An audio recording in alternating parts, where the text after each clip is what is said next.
We are live. Good morning, everybody. What day is it? Thursday, nearly the end of the week. So how is everybody doing? We're a few weeks into the term. How's school going? How's your day going? How's your week going? Pretty cool topic today, one which I often get questions around. And so why not share the biggest tip that I have, one in which gives you the easiest method to getting back to speaking positively to everybody in your home. Hey, Rox, good to see you here. Good morning, good morning. So for those of you watching, actually, is this an issue in your home?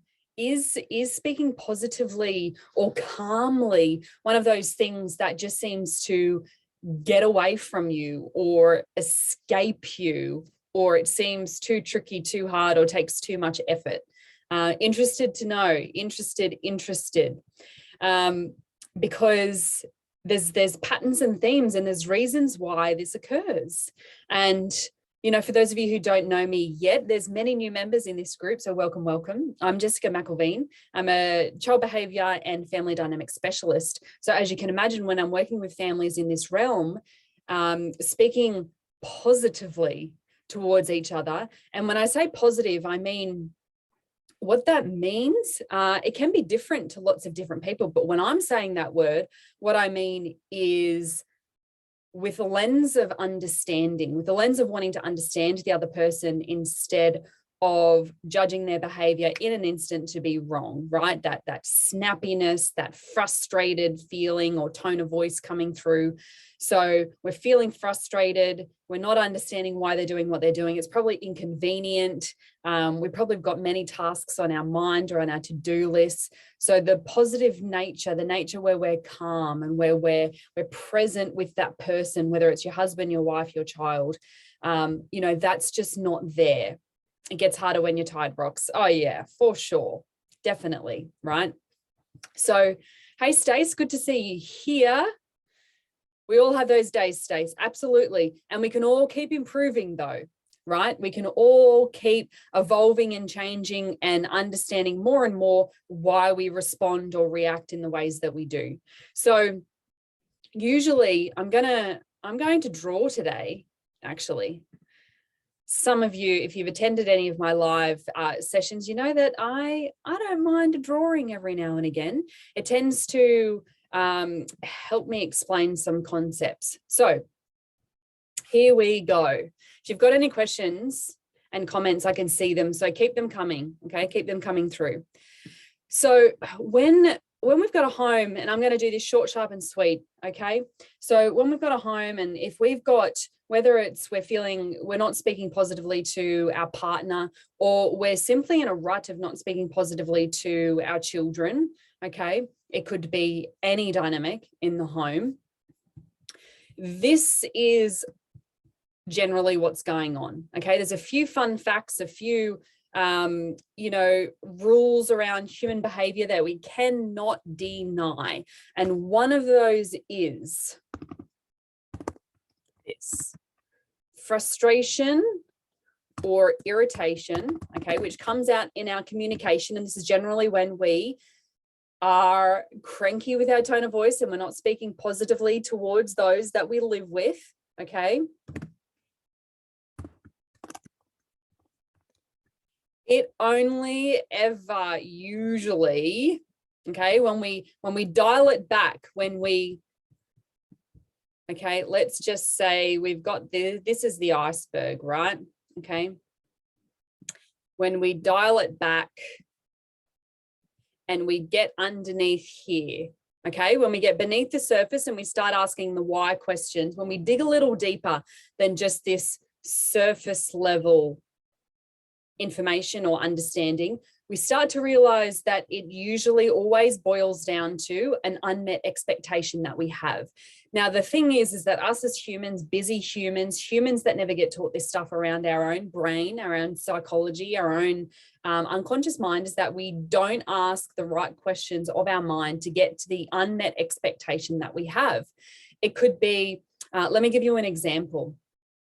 So when I first moved in with my fiance, okay, when I first moved in with him, there were times when I was really frustrated about the things that he would do. He would leave stuff out. He would not pack things away. He would not hang up the bath mat because it was wet, and obviously I don't want it to get moldy. He would not pack things away. And, okay, my expectation of him was that he is a responsible, clean, adult male who can remember to do these things. That was my expectation. That is what I expected him to deliver. And when he didn't, I made that mean he didn't respect me. He didn't care about me. He chose not to remember the conversations that we'd had together. So I overlaid, and this is what we do as well, we overlay meaning to it as well. So the meaning is overlaid here as well, okay, which our wonderful brain as a human always does. So I overlaid meaning. I'll give you another example. So I would become really frustrated, and this tends to show up still sometimes, but I'm more conscious of it now. I would get very frustrated and irritated, and I would speak to him in quite a disrespectful tone of voice. Okay, I wasn't speaking to him positively at all when he didn't remember things. Okay, very frustrated. Who can resonate with that? I don't know. I think there might be a few people. So I used to get very frustrated, and then I would speak to him in the tone of voice. For me, that meant, well, you're stupid, right? How can you be that stupid? So my expectation, okay, is that he remembers everything, right? He should remember everything because I'm important and what I do and say is important. And he's a very intelligent man. He's a capable man. So there's my expectation. Okay, I expect him to deliver on those things because of the view that I have about him, on the expectation that I have around him. And when it doesn't happen, the meaning that I overlay with it, is that he does not listen to me, he does not respect me, and he is stupid. Okay, now for a person who values intelligence a lot, okay, I know that of myself. That's not going to work out too positively, is it? So then when I dig deeper and deeper and deeper and I understand the unmet expectation and the meaning that I overlay, I can actually wind it back. I can delete this meaning because it is inaccurate. It's not the truth. It's only what my brain has created. And once I understand the expectation, we then have a choice to make, people.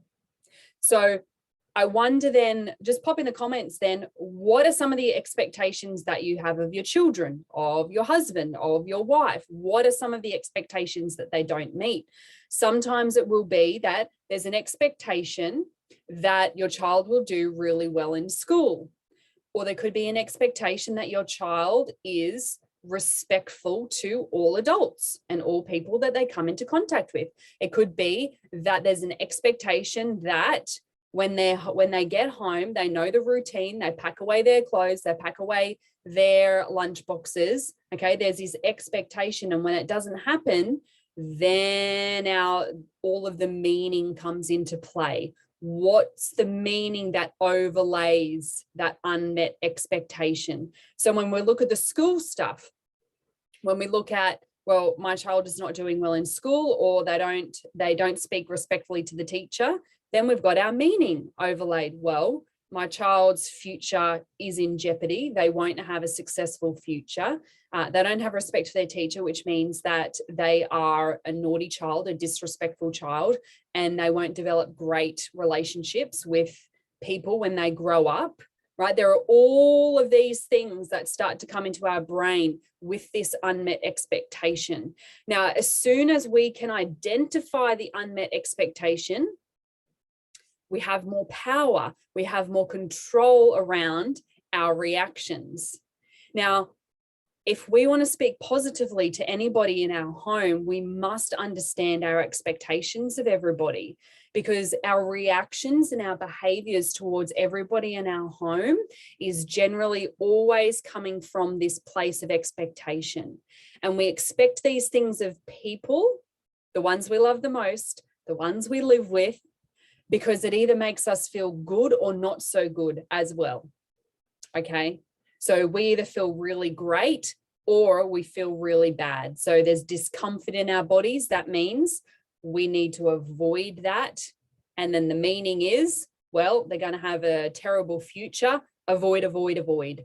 And then the frustrated communication comes into play. Don't do that. Don't do this. You must do this. Or maybe it's just go to your room, sort it out, or I can't deal with you right now. Or why do you always do this? You're never listening to me. I've repeated myself 5,000 times. Why don't you listen? Then everything starts to come into play. Okay, because of all of this junk that's under here, all of this junk that's beneath the iceberg. Okay, now I'm going to give you the easiest sentence to help get us back to a sense of balance that I have used since day dot. Only since I learned this sentence, I've been using it, especially with my partner, because I knew from previous relationships that I am very quick to judge. I am very quick to judge what's right and wrong based on what they're doing. And I was forever frustrated. And I was forever using tones of voices and sentences that just was so demeaning and disrespectful. And in the end, nobody wins.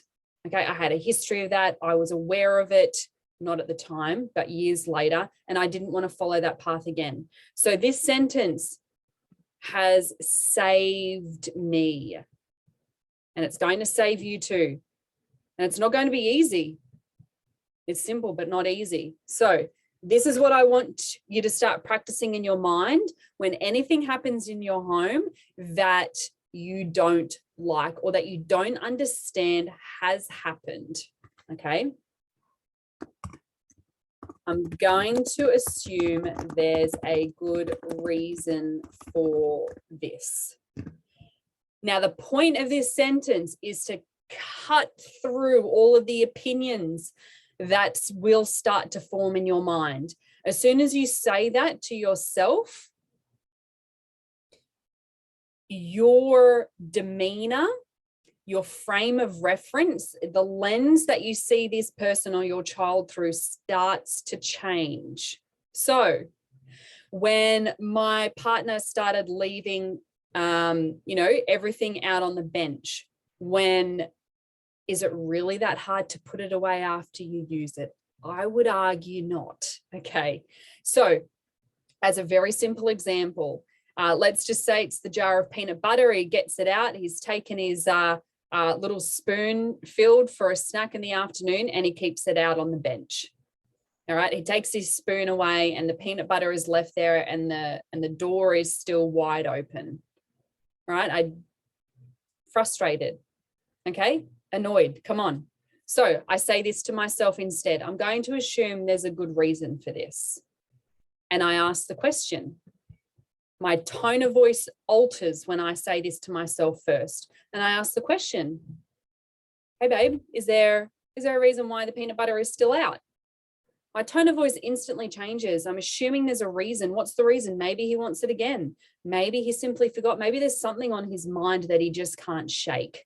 Maybe the peanut butter right now is not his priority. Maybe there's something on his mind that maybe he hasn't shared with me yet and it's consuming him. Who knows? There could be a wide range. Maybe the peanut butter is empty and he planned on putting it in the bin afterwards. There's so many different reasons. And usually once I changed my tune and changed my tone of voice to one of curiosity and believing and assuming there's another good reason for this, I was always met with, oh yeah, you're right. Sorry, babe, I'll put it away. I'll put it away right now. No problem. Instead of before it leading to big arguments. Now, this is exactly what you can do with your children as well.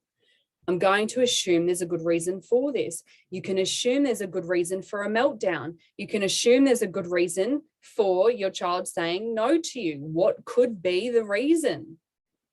Let's get the lens of curiosity at play, okay, which leads to less arguments and it leads to positive outcomes for both parties. This always does.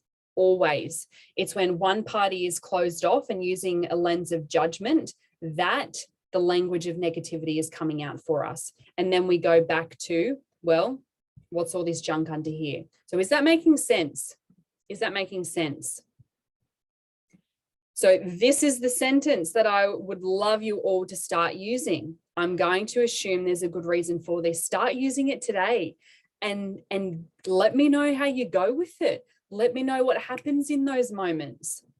Now keep in mind, if we've got years of using a lens of judgment and we've got years of evidence built up that they're always wrong and they always do this, well, yeah, it might take some time. It might take some time to break that because we are breaking, okay, we're breaking a pathway from the unconscious to the conscious. That's what we're fighting against here. This is never easy work to alter our habits and our belief systems. It's never easy work, but is it worth it? You betcha. You betcha it is, right? So this is the simplest path that I have found so far in real time to alter our reaction, which has the possibility of leading to a positive outcome instead of a negative one. So this will help you speak positively, more positively to your children, to your husband, and you can share this with your husband too, right? Maybe start using this with each other, okay? And the beautiful part is, once you take on this and once you start putting on your lens of curiosity instead of your lens of judgment and right, wrong, your children model you. You're teaching them different ways to respond to people when they don't like something, because childhood is the training ground and they need to learn this too. So that's the beautiful part. You're modeling to them different ways to react when we don't like something, when we don't get our way. And gosh, that is a valuable lesson to learn, isn't it? So valuable. So let me know how you go with it. Use the sentence today, even if it's just one time, and you will notice a difference. That's all there is for today. Short, sharp, simple, one sentence. Give it a go. Let me know how it works. And I'll be connecting with you all very soon. As you know, we run multiple info sessions and interviews and expert speakers each month. So this is a space for you to get something new each month, something of value, something that's going to make your family life and your dynamic and your children a lot happier. And if there's a topic or something that you want me to speak on, let me know. Private message me. It doesn't need to be public, but let's tackle the important things that are on your plate at the moment. We can do that together. So bye for now, everybody. And have an awesome day. Have a great weekend, and I'll connect with you soon.